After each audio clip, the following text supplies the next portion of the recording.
Alright guys, thanks for tuning in, and what can I say, for all you Android users out there, the day has come. You can all rejoice, party, have a good time. It can coincide with Christmas and New Year's this time, but Apple has finally acknowledged making a mistake. So ever since the new iOS 11 has come out, users with iPhones 7 and older, myself in particular, I still use a 5S, but I also have an iPhone SE. But what the situation is, users with an iPhone 7 and older have claimed incredibly slow performance ever since upgrading to the new operating system. And in fact, interesting details have come out this week, which really is something surprising. Apple usually never releases anything negative about their product, but they have had to make a statement about it.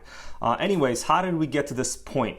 So it turns out that some people on social media have used a benchmarking tool to kind of gauge the performance of their iPhones with iOS 10 and then afterwards with iOS 11. And they've noticed a severe reduction in performance related to basically the ability of the processor to run at a lower megahertz rating than it should have been.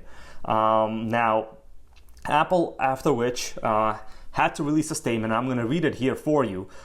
Basically their response to the situation, what their reasoning is for why they are what I'd like to call throttling down performance. And that's basically what you can call it. It's throttling performance of basically new phones. The iPhone 7 came out the end of September 2016. It's only a year-old phone, and guess what? It applies to them already throttling the speed of that phone. So that's pretty bad, right? Anyway, either way, here's the statement. I'm going to put it up here on screen for you so you can follow along with me. Our goal is to deliver the best experience for customers, which includes overall performance and prolonging the life of their devices. Lithium-ion batteries become less capable of supplying peak current demands when in cold conditions, have a low battery charge, or as they age over time, which can result in the device unexpectedly shutting down to protect its electronic components. Here's the second part of that. Last year, we released a feature for iPhone 6, iPhone 6s, and iPhone SE to smooth out the instantaneous peaks only when needed to prevent the device from unexpectedly shutting down during these conditions. We've now extended that feature to iPhone 7 with iOS 11.2 and plan to add support for other products in the future. So what you basically can get from this is they are blaming, basically they're saying that the batteries with the phones sold, let's say a year ago, are just incapable of handling the power demands of an iPhone 7. Well, I mean, go figure, but for some reason I remember my old iPhone 5S, which I still use, and I'm actually making a video on this right now, and the camera quality is still pretty good considering the lighting I have. Either way, that phone was incredibly fast with iOS 10. The battery is fine and held a full charge, no problem. Now, the battery performance is pretty terrible. It's trash, you could say, and I constantly have to charge it, and of course it shuts down on me whenever the hell it wants. That's in fact why I have this brand new iPhone SE in box right here. But seeing as how this is also going to be doing the same issue now, I haven't even opened it, and probably now I have to get an iPhone 8 and up.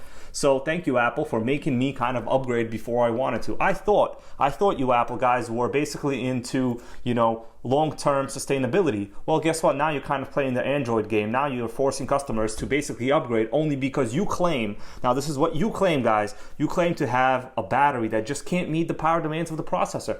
Well, for some reason, the only variable that I can see is not the processor and it's not the battery. It's actually the operating system. So you have now designed iOS 11, which has incredible power draw demands, and even when I check the available RAM on my phone, it's only a couple percent of RAM. Given I have 1 gigabyte on my iPhone 5S, either way, this is 2 gigs, it will still be, pretty much to the limit, just to stay at idle, guys.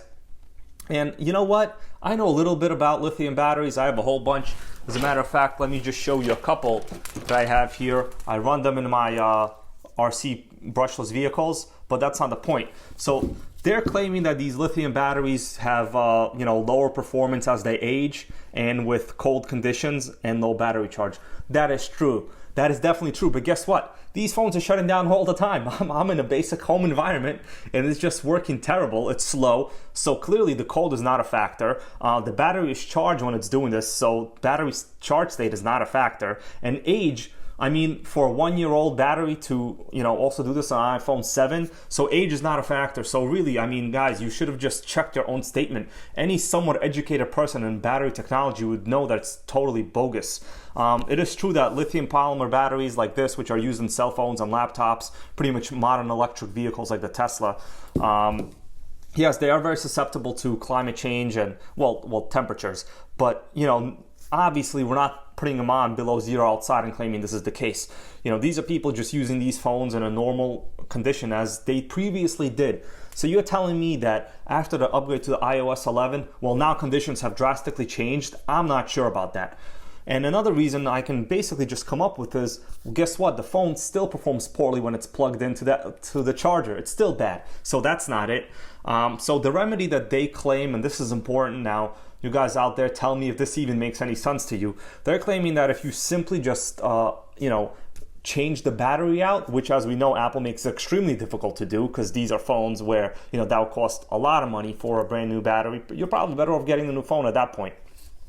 That if you put in a new battery, people have actually confirmed these things online, that you can, experience the same performance you previously had. Now, honestly, I don't see how that could possibly happen. If the phone would shut off, or even if you just had slow performance, a newer battery wouldn't change your performance if the only variable that changed is the actual operating system. No, I will not go to Android because Android is just way worse than that. That is not even a question. Their systems are just, but there it is. Let me know what you guys think. If you have, I guess, an iPhone 7 and older, if you've had any kind of issues with the phone being extremely slow. I know I have. I already made a video about the topic here where I demonstrated that the available RAM itself was lower. So basically what I was trying to show, that the phone resources that were being used were just extremely high. And basically what Apple is known for is their software optimization, and I don't see that happening anymore. Basically now you just have an okay piece of hardware with pretty average software. Previously it used to be fantastic software, and I actually did think so for many years until iOS 11. Not so much anymore. Anyways, thank you guys so much for watching. Let me know if you have any questions, comments, and please subscribe. I need all your support out there. Till next time.